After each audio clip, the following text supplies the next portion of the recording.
Tôt ou tard, on passe tous par une situation de crise. Et vous, vers qui vous tournez-vous quand une crise éclate dans votre vie ? Aucun podcast, aucun livre, aucune conférence, rien, il n'y a rien ni personne qui puisse répondre à une crise comme celle-là. On a besoin d'une intervention divine.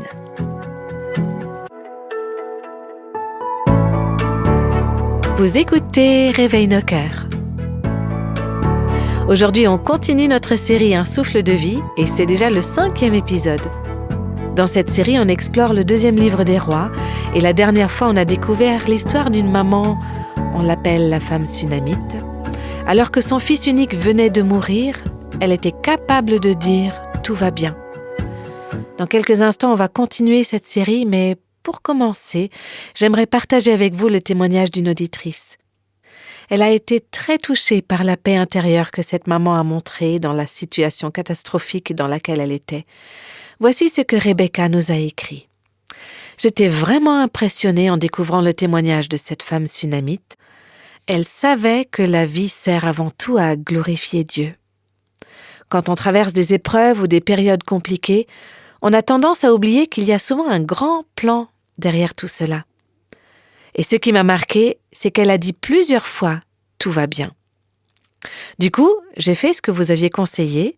J'ai cherché ce que voulait dire ce mot traduit par « bien ». Et en hébreu, ça veut dire « paix ». Et là, je me suis dit, elle connaissait le prince de la paix. Elle connaissait Dieu personnellement. C'est ça qui lui a permis de faire confiance et de dire « tu es souverain ». Je ne comprends pas pourquoi je traverse tout ça, mais je choisis de te faire confiance. Des années plus tard, une femme comme moi peut lire cette histoire et voir comment Dieu a été glorifié à travers la femme sunamite. Elle a accepté de laisser Dieu utiliser sa vie pour montrer sa gloire. Le témoignage de cette auditrice résume parfaitement ce qu'on va voir dans la suite de l'histoire. Il s'agit de glorifier Dieu et de reconnaître l'histoire qu'il est en train d'écrire dans nos vies, comme on va le découvrir ensemble. Et si vous venez à peine de nous rejoindre dans cette série, eh bien sachez qu'on a parlé de l'hospitalité et du cœur généreux de cette femme sunamite. On l'appelle comme ça parce qu'elle venait du village de Sunem. Elle avait même fait construire une chambre pour accueillir le prophète Élisée et on a vu que par un acte miraculeux, Dieu lui a accordé un fils. Et quelques années plus tard, cet enfant qu'elle aimait tendrement est tombé malade et il est mort. C'est ce qu'on a vu dans l'épisode précédent. Alors cette femme savait très bien qu'il n'y avait pas moyen que cet enfant revienne à la vie, à part un miracle, un vrai miracle de Dieu. Le même genre de miracle par lequel ce fils lui avait été donné, il fallait en avoir un autre pour qu'elle puisse retrouver son enfant. Vu la manière surnaturelle dont Dieu le lui avait donné, je pense qu'à ses yeux, c'était presque impensable que Dieu veuille le lui reprendre maintenant. Parce que cet enfant était clairement un don de Dieu. Pour elle, que tout puisse finir comme ça ne collait pas avec ce qu'elle connaissait de Dieu. Alors je sais bien que parfois, à court terme, oui, ça semble finir comme ça, bien sûr, mais en fait, on voit juste une toute petite partie de l'histoire. Ce que j'aimerais aujourd'hui, c'est qu'on puisse lever un peu les yeux et qu'on s'intéresse à la vue d'ensemble. C'est ce qu'on va faire en prenant 2 Rois au chapitre 4. On en était resté au moment où cette femme est en train de parler avec Élisée. Après avoir fait des kilomètres, environ 15 ou 20, juste pour venir le voir, elle va vraiment lui ouvrir son cœur. Elle avait très certainement déjà entendu Élisée raconter une autre histoire, l'histoire d'un fils qui était mort à l'époque du prophète Élie, donc le prédécesseur d'Élisée. Et cette histoire, elle se trouve dans 1 Roi, chapitre 17. Vous vous rappelez peut-être de la veuve de Sarepta ? Elle et son fils étaient arrivés à bout de toutes leurs ressources. Il leur restait juste une poignée de farine et un petit peu d'huile, et ils pensaient qu'ils allaient mourir après ça. Mais Dieu est intervenu de façon miraculeuse. Il a répondu exactement comme il fallait pour que cette mère et son enfant puissent survivre à la famine. Et plus tard, quand son fils est tombé malade et qu'il est mort, cette mère, complètement bouleversée, a supplié le prophète Élie. Et Dieu s'est servi d'Élie pour ramener l'enfant à la vie. Alors, la femme sunamite, c'est pratiquement certain qu'elle la connaissait, cette histoire. Ce genre de choses, ça ne reste pas secret très longtemps. Les gens en parlent. Et comme elle connaissait Élisée, qui connaissait très bien cette histoire, elle avait dû l'entendre elle aussi. Elle savait que Dieu avait le pouvoir de donner la vie, Elle en avait fait l'expérience personnellement et elle savait aussi que Dieu a le pouvoir de vaincre la mort. Elle savait aussi que l'esprit d'Élie avait été transmis à Élisée. C'est pour ça que pendant tout le long trajet qu'elle a fait à Dodane jusqu'au mont Carmel, elle n'était pas prête à abandonner tout espoir pour son fils. Ce fils dont le corps sans vie était allongé sur le lit du prophète, dans la chambre même qu'elle lui avait préparée chez eux, elle et son mari. Le commentateur Matthew Henry a écrit une phrase très forte à ce sujet. C'est par la foi qu'elle ne prépare pas l'enterrement de son enfant, mais sa résurrection. Cette femme, elle ne savait pas vraiment ce que Dieu allait faire, mais on pourrait dire qu'elle préparait son chemin intérieur pour que Dieu puisse agir, s'il le voulait, et faire un miracle de résurrection. Alors elle a laissé son enfant décédé à la maison, elle a scellé son âne et elle a fait ce long trajet en urgence pour aller chercher le prophète. Et dans 2 Rois, chapitre 4, verset 27, on lit « Dès qu'elle fut arrivée près de l'homme de Dieu sur la montagne, elle lui attrapa les pieds. » Ça veut dire, elle se prosterne, elle se jette aux pieds du prophète. Elle est très probablement épuisée, le trajet a été long, elle est allée aussi vite que possible, et là, elle s'effondre aux pieds du prophète. Et c'est l'image d'une femme désespérée, ça. Ça ne va pas du tout, j'ai besoin d'aide. Mais en même temps, c'est aussi une attitude de respect, d'humilité. Elle se place aux pieds de l'homme de Dieu. Alors oui, Élisée n'est pas Dieu, bien sûr, mais c'est un homme de Dieu, un messager, quelqu'un qui parle de la part de Dieu. Et souvenez-vous, comme on le disait dans l'épisode précédent, cette femme, elle cherche Dieu de tout son cœur. Mais juste après, dans la suite du verset, on va voir se dérouler une toute autre scène.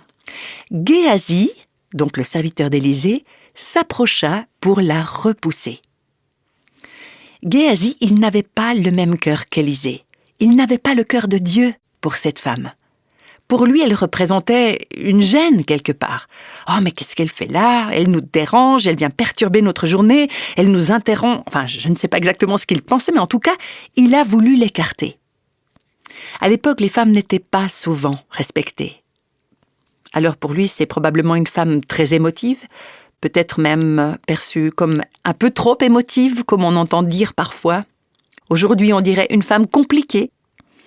Qu'est-ce que Géasi pensait exactement? On ne sait pas, mais ce qu'on voit, c'est qu'il a voulu la repousser.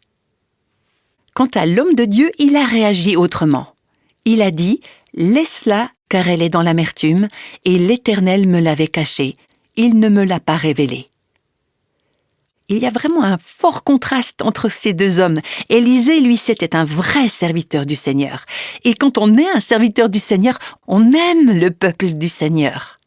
On reflète le caractère de Dieu avec un cœur rempli de compassion pour les autres.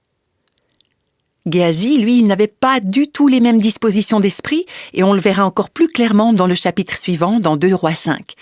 Et ça m'amène à me poser cette question. Quand il y a une personne en détresse qui croise mon chemin, est-ce qu'elle va me voir comme un Géasi ou comme un Élisée? Par exemple, quand nos enfants sont bouleversés, quand ils ont besoin de nous, qu'ils sont contrariés pour quelque chose qui pour eux est très important, ou quand notre mari traverse un moment difficile, ou quand quelqu'un autour de nous ne va pas bien, que ce soit à l'église, ou même une amie, une sœur, une personne un petit peu à fleur de peau, une personne un peu exigeante qui vient nous demander juste quelques minutes. Mais au fond, on sait très bien que ça ne va pas durer juste quelques minutes. On sait que ça va être une discussion longue, difficile émotionnellement. Et dans ces cas-là, est-ce qu'on agit comme des Géasi? Est-ce qu'on repousse les gens? Moi, je n'arrive même pas à compter le nombre de fois où j'ai fait ça moi-même. Peut-être pas forcément en acte, mais dans mon cœur, en tout cas, dans mes pensées. Quelque part, je donne l'impression d'être présente, mais en réalité, je suis complètement ailleurs. Je n'écoute pas vraiment. Je ne m'en préoccupe pas réellement. Et vous savez quoi? Les gens le sentent. Ils savent quand on ne les écoute pas vraiment, qu'on ne se soucie pas réellement d'eux. Alors voilà, est-ce qu'on ressemble à Géasi ou est-ce qu'on ressemble plutôt à Élisée, en étant quelqu'un qui a plutôt tendance à se dire « Ah, voilà une personne qui est dans le besoin, je ne comprends pas encore tout, Dieu ne m'a pas tout révélé, mais je veux être là. Je veux être une représentante de Dieu pour cette personne. » Et Élisée, lui, il avait une compassion tendre, sincère et profonde pour cette femme. Alors, au verset 28, elle lui ouvre son cœur et elle lui dit « Ai-je demandé un fils à mon Seigneur ?» En gros, c'était pas mon idée, c'est toi qui as parlé de ça. Moi, j'étais en paix avec ma vie comme elle était, et puis t'as eu cette idée que Dieu allait me donner un enfant. Et elle continue « Ne t'ai-je pas dit de ne pas me tromper ?» Elle veut dire par là « Je t'avais dit de ne pas me donner de faux espoirs si c'est pour les briser ensuite. » C'est exactement ce qu'elle avait déjà dit quand le prophète lui a annoncé qu'elle allait avoir un enfant. Et là, Élisée comprend que jusqu'à présent, elle ne lui a pas encore dit clairement ce qui s'était passé. Mais il sent que quelque chose ne va pas, qu'il y a quelque chose de grave avec son fils. Alors au verset 29, il dit à son serviteur Géasi, « Noue ta ceinture, prends mon bâton à la main et pars. Si tu rencontres quelqu'un, ne le salue pas, et si quelqu'un te salue, ne lui réponds pas. » En d'autres termes, ça veut dire « dépêche-toi ». Apparemment, Géasi était plus jeune et Élisée savait qu'il pouvait courir plus vite que lui. Alors il lui dit « Tu mettras mon bâton sur le visage de l'enfant. » La femme avait tout fait pour rejoindre Élisée le plus vite possible. Alors Élisée envoie Géasi dans l'autre sens, par le même chemin, en lui disant clairement « Ne te laisse pas distraire, ne perds pas de temps. » Donc il prend la situation très au sérieux. C'est vrai qu'on ne comprend pas exactement pourquoi Élisée a envoyé son serviteur dans une situation aussi urgente. Peut-être qu'il s'est dit, c'est le moyen le plus rapide d'arriver jusqu'à l'enfant et d'intervenir. Ou alors, il pensait que son bâton, qui représentait un peu sa présence, et surtout qui représentait la puissance de Dieu, suffirait et que Dieu allait agir par cet intermédiaire. Quoi qu'il en soit, au verset 30, on découvre cette incroyable réponse de la mère de l'enfant. « L'Éternel est vivant et ton âme est vivante, je ne te quitterai pas. » Ce qui veut dire qu'elle refuse de partir avec Géasi. Elle veut coûte que coûte rester avec l'homme de Dieu. Elle croit vraiment que c'est Élisée et Dieu qui peut l'aider dans cette situation. Et peut-être qu'elle n'a pas vu chez le serviteur Géasi le même état d'esprit, le même reflet du caractère de Dieu. C'est une femme déterminée qui veut se saisir de la puissance de Dieu, de sa présence et de son prophète. Alors Élisée se lève et la suit. Je continue au verset 31. Géasi les avait devancés et avait mis le bâton sur le visage de l'enfant. Mais il n'y eut ni voix ni réaction. Il repartit à la rencontre d'Élisée et lui annonça « L'enfant ne s'est pas réveillé ».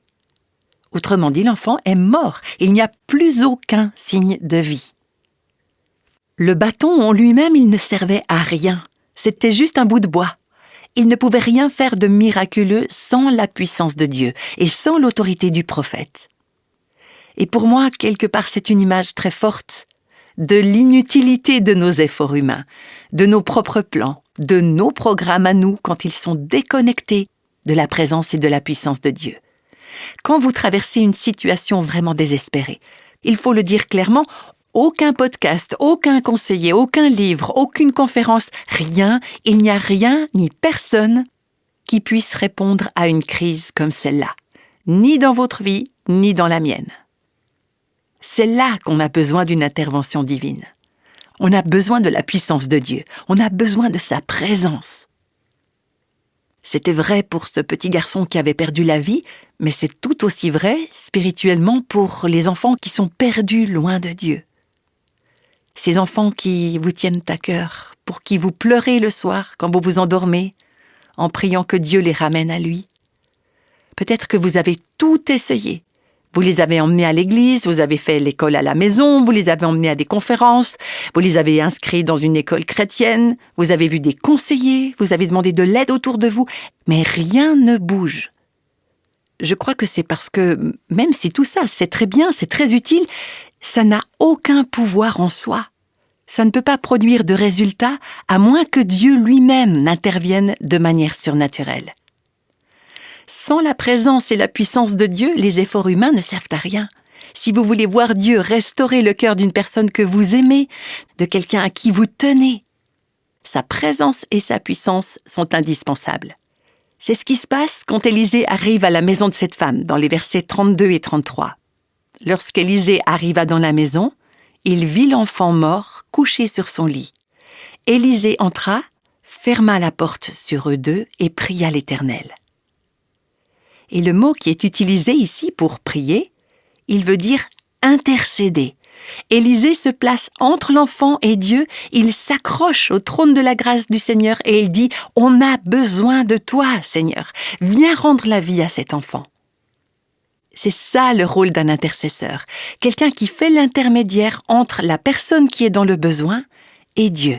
« Seigneur, on a besoin de toi ». Le prophète Élisée, il savait qu'il n'avait aucun pouvoir en lui-même pour donner la vie. Pas plus que vous, pas plus que moi. Vous savez, moi, à travers ce ministère Réveille nos cœurs, je n'ai aucun pouvoir pour transformer la vie de qui que ce soit. Et pourtant, on voit énormément de vies, énormément de femmes, de foyers complètement transformés grâce à ce ministère. On voit des mariages restaurés, des femmes qui découvrent la foi en Christ. C'est pas moi qui ai le pouvoir de faire ça. Et c'est pour ça que ce matin, avant d'enregistrer, j'étais à genoux en train de prier « Seigneur, viens nous parler aujourd'hui. S'il te plaît, envoie ta présence, ta puissance et ton Saint-Esprit. Rien ne se passera dans la vie des femmes aujourd'hui si ce n'est pas toi qui agis. » En fait, sans lui, on n'est que des bâtons, des bouts de bois sans vie. On est comme Géasi, comme Élisée. Sans la puissance de Dieu, on ne sert pas à grand-chose. Alors Élisée prie. Il se réclame des paroles de Jésus. « Sans moi, vous ne pouvez rien faire. » Élisée, il est là, tout seul. Juste lui et l'enfant. Il ferme la porte. Pas de mise en scène, pas de grand discours, juste une prière sincère, profonde, personnelle. Et combien parmi nous, qui sommes des amis, des mamans, des grands-mères, prenons vraiment le temps de fermer la porte derrière nous, de nous retirer à l'écart et de supplier Dieu d'intervenir dans la vie de notre enfant, de notre mari ou de quelqu'un qu'on aime profondément. Élisée a prié. Et puis au verset 34, voilà ce qu'on peut lire. Il se coucha sur l'enfant, il mit sa bouche sur sa bouche, ses yeux sur ses yeux, ses mains sur ses mains. Élisée était évidemment plus grand que l'enfant, donc il ne s'est sans doute pas allongé entièrement sur lui d'un coup, mais il s'est aligné quelque part, une partie après l'autre, main contre main, visage contre visage. Il s'est vraiment placé sur l'enfant dans un geste fort, intense. Oui, ça peut paraître un peu étrange, jusqu'à ce qu'on réalise que Dieu a utilisé ce geste. Pendant qu'il s'étendait sur l'enfant, le corps de l'enfant se réchauffa. Il faut bien le dire, cet enfant était mort, il n'était pas dans le coma, il n'était pas juste malade ou endormi, il était bel et bien mort. Et ce n'est pas le corps d'Élisée qui a ramené la vie, c'est l'Esprit Saint qui a agi à travers ce prophète, cet homme de Dieu, pour insuffler une vie nouvelle, pour faire revenir le souffle de vie dans ce petit corps. C'est une puissante image de ce que Dieu veut faire à travers vous, quand vous vous étendez symboliquement sur ceux que vous aimez. Ça me fait penser à ce que l'apôtre Paul dit dans sa première lettre aux Thessaloniciens. « Nous aurions voulu, dans notre vive affection pour vous, non seulement vous donner l'évangile de Dieu, mais encore notre propre vie. » On ne peut pas apporter une vie nouvelle à nos enfants, à nos amis, aux personnes dans le besoin autour de nous, juste en leur disant la vérité. Bien sûr, il faut dire la vérité, mais ce n'est pas suffisant. Il faut vous donner vous-même, vous investir pleinement, y consacrer du temps, y consacrer des ressources, il faut s'engager pour de vrai, de tout notre cœur. Et c'est en nous étendant sur cette personne, si on peut dire, en nous impliquant concrètement, que Dieu peut agir à travers nous, par la puissance de son esprit, pour apporter une vie nouvelle chez les personnes que nous aimons. On va voir aussi dans ce récit que c'est un processus, parce que la restauration n'a pas été immédiate. Verset 35.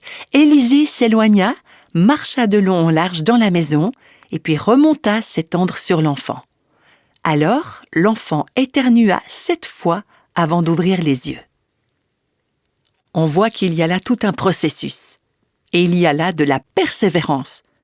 Parce que Élisée n'a pas abandonné quand l'enfant n'est pas revenu à la vie dès la première fois. Et finalement, l'enfant revient à la vie. C'est un miracle. Et je continue au verset 36. Élisée appela Géasi et lui dit « Appelle notre Sunamite ».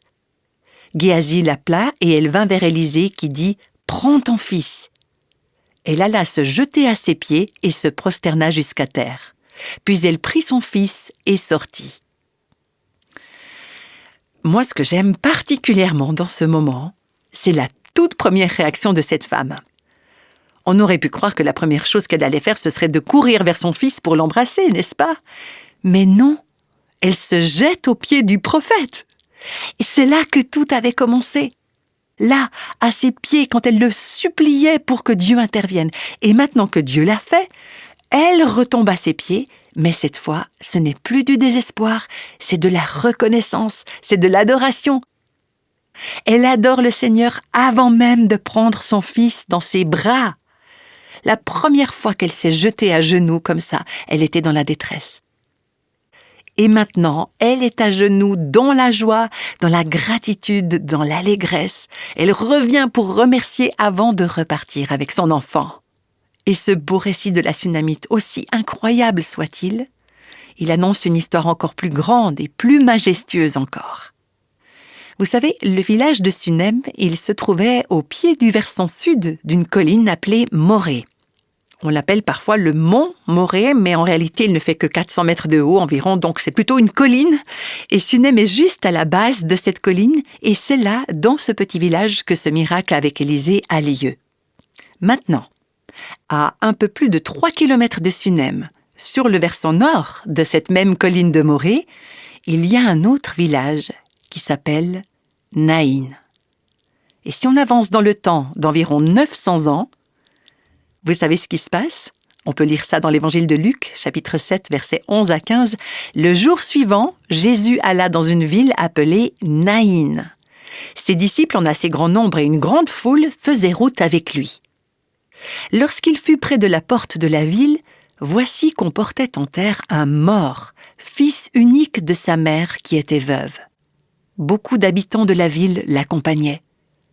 En voyant la femme, le Seigneur fut rempli de compassion pour elle, et il lui dit « Ne pleure pas ». Il s'approcha et toucha le cercueil. Ceux qui le portaient s'arrêtèrent. Il dit « Jeune homme, je te le dis, lève-toi ».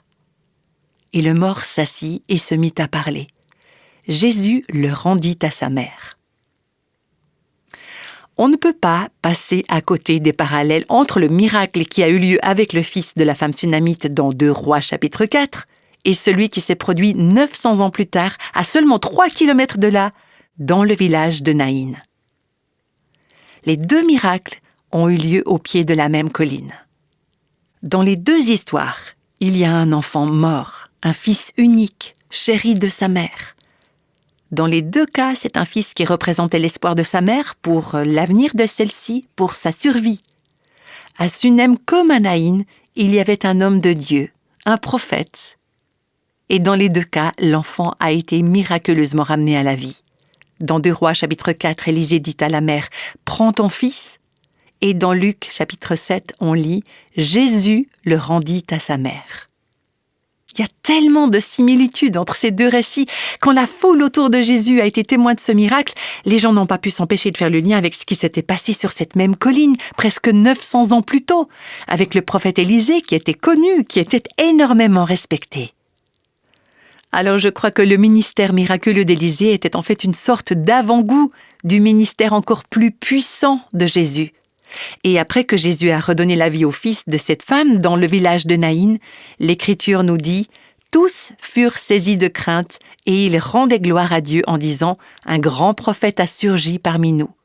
Et Dieu a visité son peuple. Cette déclaration sur Jésus se propagea dans toute la Judée et dans toute la région. Il faut bien se rappeler que Jésus, c'était le Messie promis. Les Juifs s'étaient accrochés à cet espoir pendant des siècles. C'est lui que Moïse appelait le prophète. Les miracles que Jésus accomplissait, c'était justement pour confirmer son identité, qu'il était le Fils de Dieu, le Messie attendu. Et pourtant, beaucoup ont refusé d'y croire. Alors, que ce soit au village de Sunem ou 900 ans plus tard à Naïn, à quelques kilomètres de là, quand un fils qui était mort a été ramené à la vie, la réaction a été la même. De l'adoration, de la joie, de l'émerveillement. Et les gens du temps de Jésus se sont dit « Mais c'est le prophète dont Moïse parlait !» Et là, ils ont commencé à faire le lien. Ils se sont dit « C'est pas juste un homme comme les autres, c'est un homme de Dieu. » Et petit à petit, la révélation s'est faite. Ils ont compris qui Jésus était vraiment en faisant le lien avec ce qui s'était passé 9 siècles auparavant. Ils ont réalisé que Dieu, ce Dieu puissant, qui rachète les gens, qui les sauve, était venu lui-même pour délivrer son peuple du péché et de la mort. La femme sunamite, qui était profondément bouleversée par la perte de son fils, ne pouvait bien sûr pas imaginer qu'elle jouait un rôle dans une histoire bien plus importante.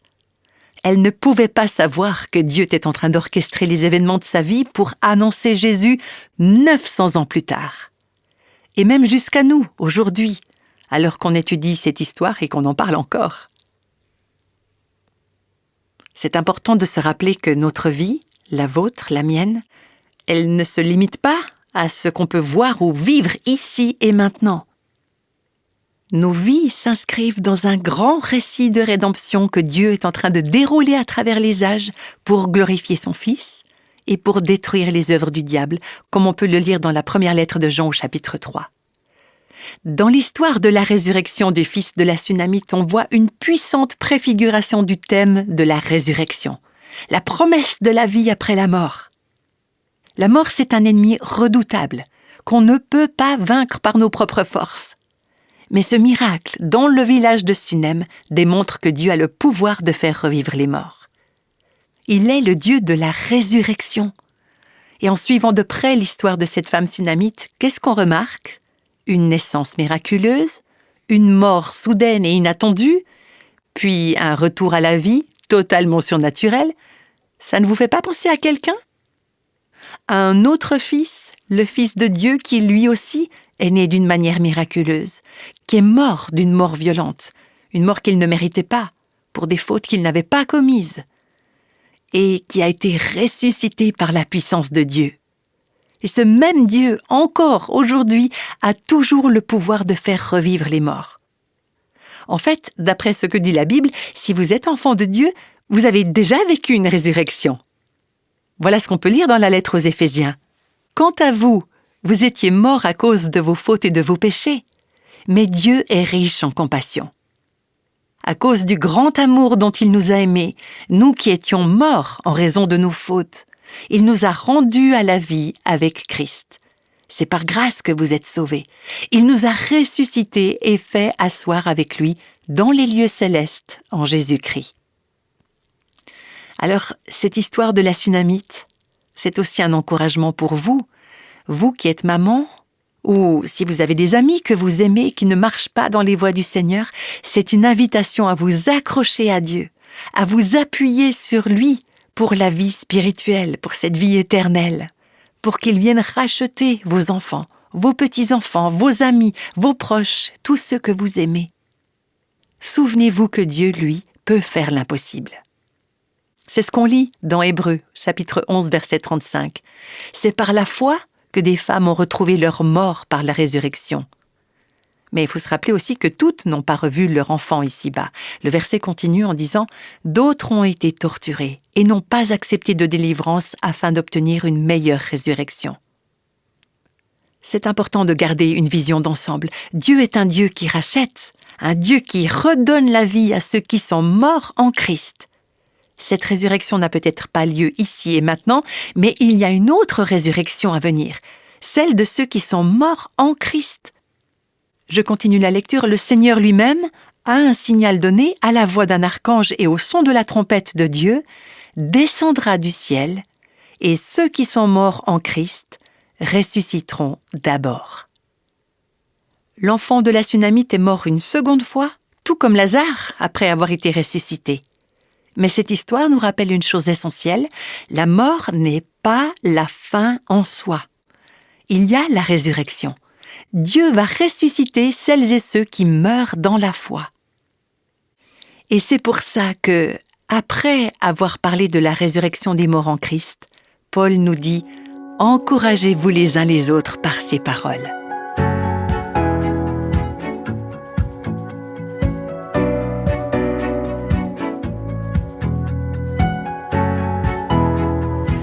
Eh bien, nous voici à la fin du 5e épisode de notre série « Un souffle de vie ». On a suivi l'histoire d'une femme qui a perdu son fils unique, mais qui a su répondre avec foi en disant « Tout va bien ». Il y a tellement de petits tracas dans la vie qui peuvent nous arriver et nous amener à nous comporter d'une manière qui exprime que non, tout ne va pas bien. Mais à travers le message d'aujourd'hui, on nous a rappelé quelque chose de crucial. On peut apprendre à garder les yeux fixés sur la gloire de Dieu dans les petites contrariétés comme dans les grandes épreuves. Chaque situation, qu'elle soit petite ou grande, est une occasion de crier à Dieu et de le voir agir.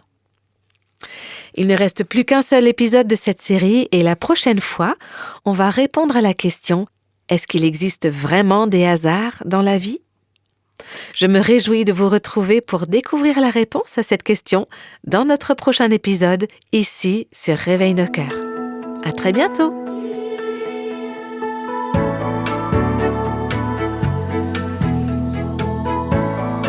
Tous les extraits de la Bible sont tirés de la version second 21.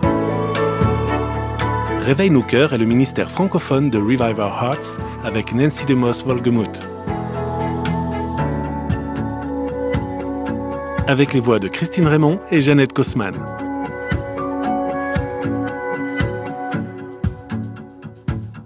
Quelle que soit la saison de votre vie, Réveille nos cœurs vous encourage à trouver la liberté, la plénitude et à porter du fruit en Christ.